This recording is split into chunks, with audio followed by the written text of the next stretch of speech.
What would you do if you found yourself completely alone in the middle of the Amazon rainforest with no food, no water, and no way to contact the outside world? Most people would panic. Most people wouldn't last 3 days. But Marcus Chen isn't most people. And what he did to survive for an entire month left medical experts completely baffled.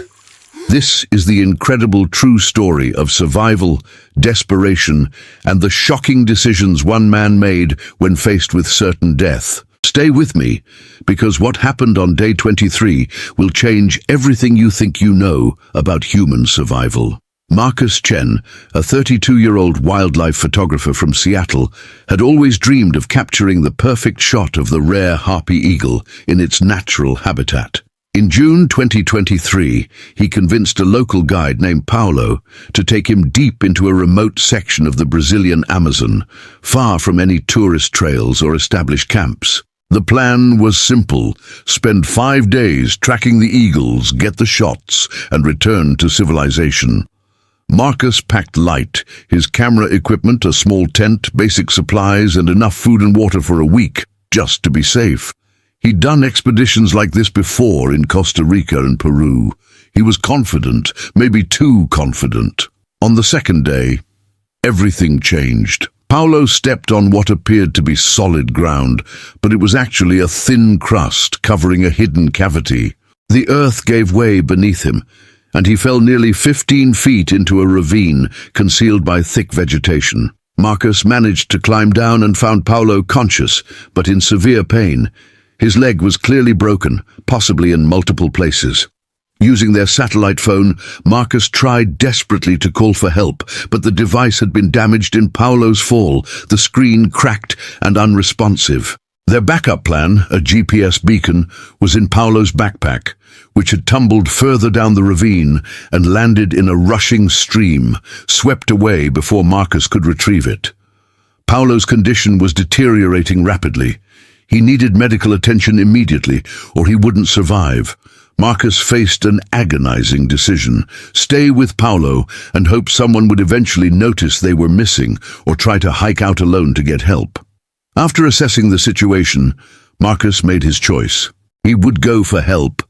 Paulo was too injured to move, so Marcus constructed a basic shelter for him, left him with most of their remaining food and water, and promised to return with a rescue team as quickly as possible. What Marcus didn't know, what he couldn't have known, was that he was about to walk in completely the wrong direction. Without the GPS, with dense canopy blocking any view of the sun, and with his compass damaged during the rescue attempt, Marcus was navigating blind. Instead of heading toward the river settlement 3 days away, he was walking deeper into one of the most remote sections of rainforest on Earth. For the first 3 days, Marcus remained optimistic. He rationed the small amount of food he'd kept, some energy bars, a bag of trail mix, and 2 protein bars. He found water by collecting rainfall in his jacket and drinking from streams after treating it with his last few purification tablets. But by day 5, reality was setting in. He'd seen no signs of civilization, no trails, no sounds of human activity. His food was completely gone, his water tablets had run out, and most terrifying of all, he realized he was utterly, completely lost. Marcus tried to construct basic snares using shoelaces and branches, the way he'd seen in survival videos. They caught nothing.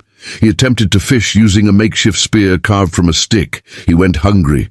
He searched for edible plants, but without proper knowledge, he was too afraid to eat most of what he found, fearing poisonous species that could kill him faster than starvation.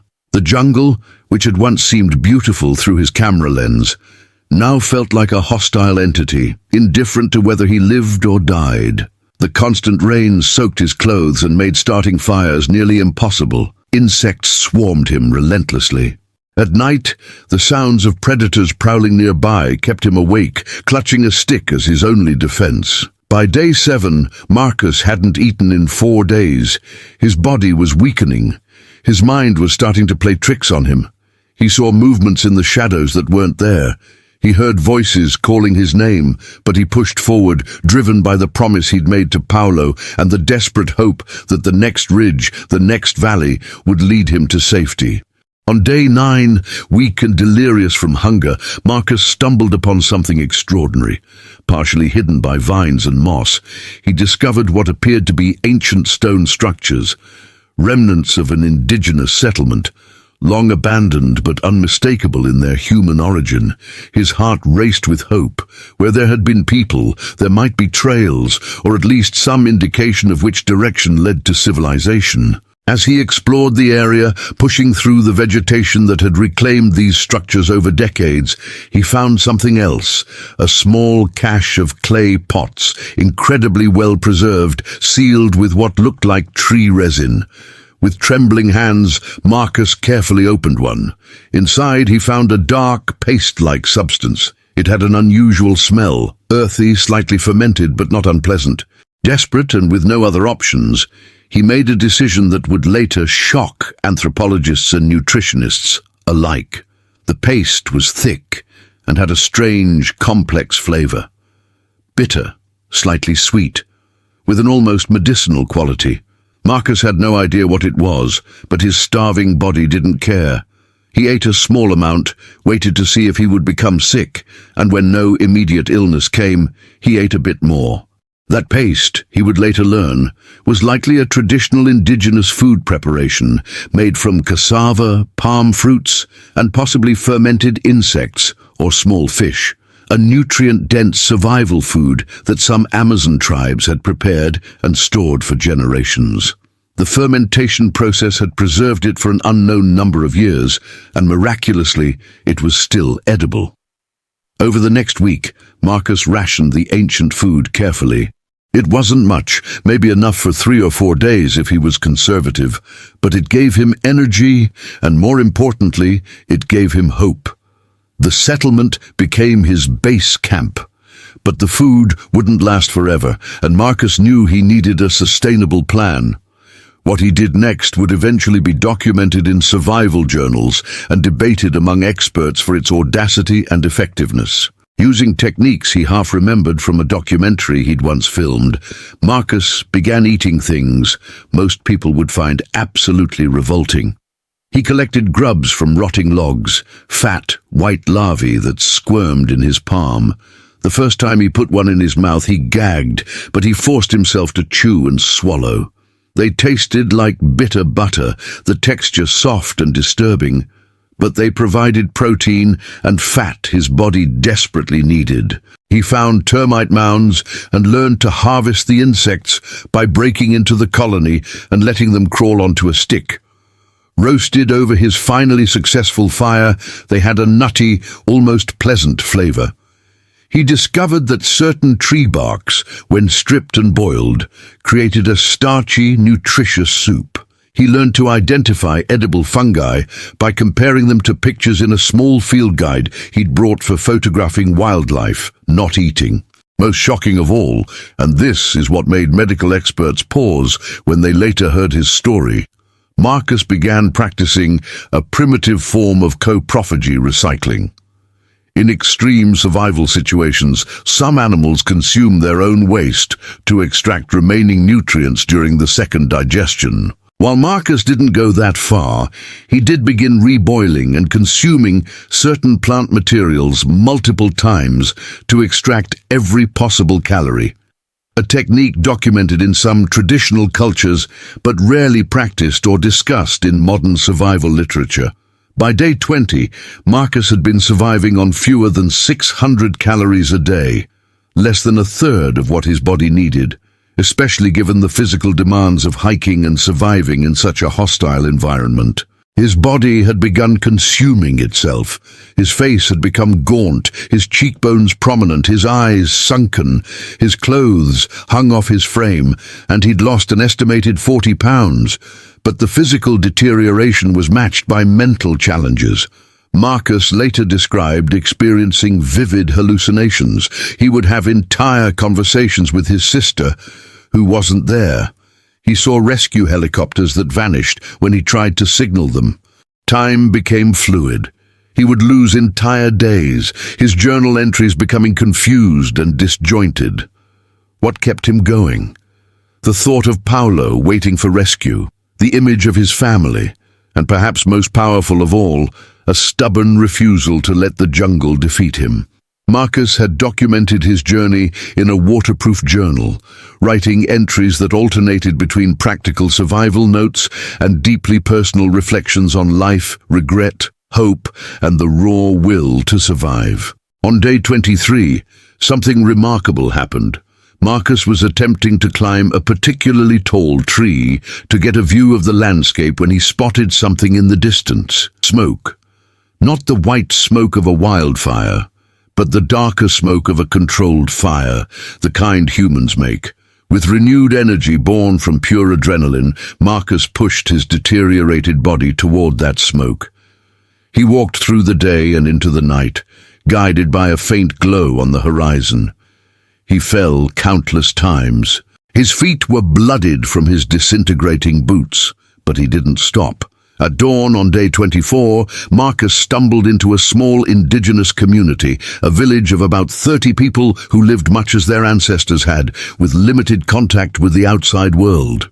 He collapsed at the edge of their settlement, barely conscious. The villagers, initially startled by this emaciated stranger covered in mud and insect bites, quickly provided aid. They gave him small amounts of food, knowing that eating too much too quickly after prolonged starvation could be fatal, and water.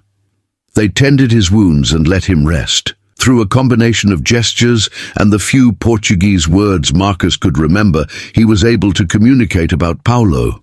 The village's one radio was used to contact authorities, and within 36 hours, a rescue helicopter arrived. Marcus was airlifted first to a regional hospital, then to a major medical center in Manaus. Against all odds, when rescuers found Paulo 11 days after Marcus had left him, he was still alive, severely dehydrated and suffering from infection, but alive. The shelter Marcus had built and the supplies he'd left had been just enough. Marcus Chen's survival shocked medical professionals for several reasons. First, the human body typically cannot survive more than 3 weeks without food, yet Marcus survived 30 days and might have survived longer if needed. Doctors attributed his survival to several factors: his relatively good physical condition before the ordeal, his ability to find even minimal calories from unconventional sources, and possibly the ancient preserved food that provided crucial nutrition during the most dangerous period. Nutritionists who studied his case were particularly intrigued by his instinctive understanding of which insects and plants to consume. While he certainly took risks, his choices generally aligned with survival wisdom developed over thousands of years by indigenous peoples. The grubs, termites, and tree bark he consumed, while unappetizing, were actually reasonable survival foods. Psychologists studied his journal entries and interviews, fascinated by how he maintained his will to survive despite hallucinations and extreme physical distress. His case has been added to research on mental resilience in extreme survival situations. Marcus spent 3 weeks in the hospital recovering. He regained most of the lost weight within 3 months, though doctors say he'll face some long-term health consequences from the extreme malnutrition and stress his body endured. Paulo made a full recovery after surgery and months of physical therapy. The two men remained close friends, bonded by their shared ordeal. Marcus eventually did photograph his harpy eagles from the safety of an established research station with a full support team. Today, Marcus speaks at survival conferences and writes about his experience.